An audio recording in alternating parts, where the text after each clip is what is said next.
আমরা মোটামুটি ধরো রিকোয়ারমেন্টের টোটাল যদি আমি ডিস্ট্রিবিউশনটা নিয়ে বলি 50 to 55% of the total calories আমরা কার্বস থেকে কন্ট্রিবিউট করে থাকি। বাট সেটা আবার ম্যান টু ম্যান ডিফার করছে, হুম। কার কিরকম বডি, কারণ কি আমাদের প্রত্যেকজনের বডি আলাদা, প্রত্যেকজনের বডির মেকানিজম আলাদা, রিকোয়ারমেন্ট আলাদা।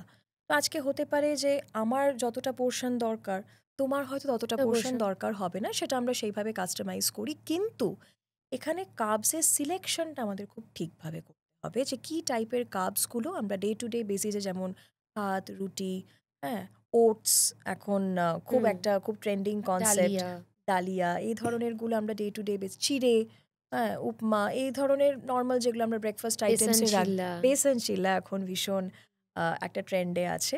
আর তাছাড়া তো ফল, শাক, সবজি, বাদাম, এগুলো সব কিছুতেই আমাদের অল্প না অল্প পরিমাণে কার্বস তো থাকেই। বাট যেটা আমাদের অ্যাবসলিউটলি রেস্ট্রিক্ট করা দরকার সেটা হলো যত ধরনের জাঙ্ক, প্রসেসড, হুম।